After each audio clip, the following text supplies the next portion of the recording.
Okay, so we are going to review continuity.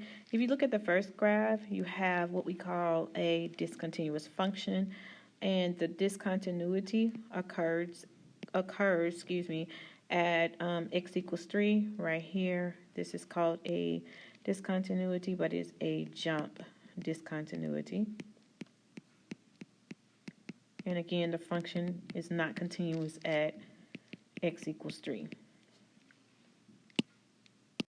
Also remember that a jump discontinuity is also a non-removable discontinuity.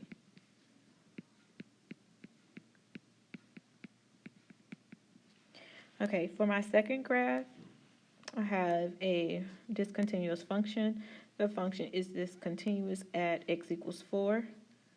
So I'm going to say not continuous at x equals 4. And this type of discontinuity is called a removable or point discontinuity.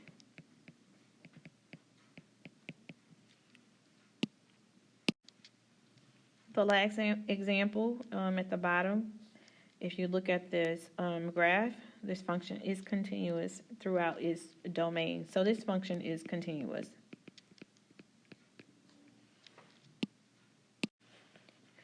Okay, so we're going to look at the definition of continuity. So we're going to look at the definition of continuity. And there are three conditions, I should say of continuity. There are three conditions of continuity. First, the limit must exist, and this is the general limit. So we're talking about the general limit. Okay, so the general limit must exist.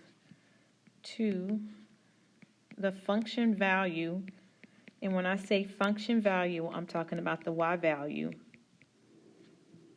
must exist. And the third thing is that the function value must be equal to the general limit. So the function value must be equal to the general limit. All right, so I'm going to look at this example and I'm going to apply these three conditions to this example. So looking at this example, the first condition is that the limit must exist. So I'm going to look at the limit as x approaches 3 of this function. And the function is going to be, we're going to call this function f of x. So as we approach 3, I'm looking for the general limit, but I need to look at the left-hand limit and the right-hand limit. All right, so the first thing I'm going to look at the left-hand limit here. All right, as x is approaching 3, what are the y values doing? So we're looking at this piece of the function right here from the left side of 3. As we get closer and closer to 3, the left-hand limit, looking at the left-hand limit, the y value is approaching 4. All right, now let's look at the right-hand limit. The limit as x approaches 3 from the right of this function. And that's going to be looking at this little blue piece. As we're getting closer and closer to 3, the y values are getting closer and closer to 6. All right, so we have two different limits that we're looking at. So in order for our general limit to exist, for us to get a general limit, remember my left-hand limit and my right-hand limit must be equal to each other. So in this case, the limit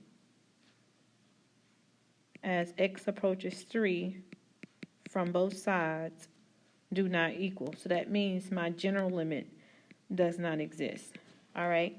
So looking at this first condition of continuity, we see that the limit does not exist. So that means that this function is not continuous. It fails the first definition or the first condition of continuity.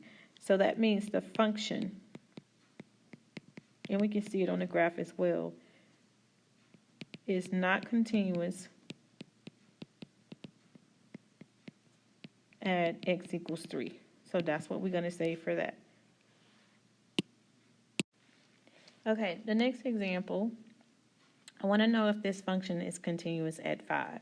So again, the three conditions of continuity: the general limit must exist, the function value must exist at x equals 5, the general limit must exist at as x approaches 5, and the general limit must be equal to the function value, which is the y value, for this function to be continuous.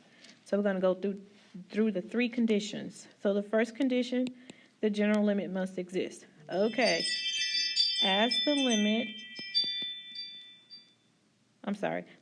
as x approaches 5. Oh my God, what is going on here? Okay, the limit as x approaches 5 of my function, again, my function is f of x. I want to look at the left side of 5 to see what the function is doing as x is getting closer and closer to 5. Okay, so here's the left side. So I'm going to follow the function as we're getting closer to 5. What are the y values getting close to? In this case, the y values are getting close to 6. All right, then I want to look at the limit from the right side of 5. So that's the limit of f of x as x approaches 5 from the right side. I'm going to just follow this curve all the way until we're getting closer to 5. So my y values are getting closer to 6. All right. So since my left side limit and my right hand limit are the same, that means I have a general limit, and the way I write this would be the limit as x approaches 5 of f of x is equal to 6. So I do have a general limit, so I met condition 1. Condition 2 says the function value must exist. That means that I see when x is equal to 5, do I have a y value? In this case, I see when x is 5, I see a dot there that represents a point, then y is equal to 7. So that means my f of 5, this is my function value, f of 5 is equal to 7. I see that condition 2 is met. Function value must exist. I do have a function value, and the function value is 7. All right, so we did the second condition. The third condition states that the general limit must be equal to the function value. Well, my general limit is equal to, so my general limit as x approaches 5 equals 6. And my function value, f of 5, is equal to 7. So 7 and 6 are not the same value. They have to be equal to each other. So that means they're not equal. So that means this function, this function is not continuous at x equals 5. All right, so it's not continuous. For it to be continuous, it has to meet these three conditions. So it fails condition 3. So that means the function is not continuous at x equals 5.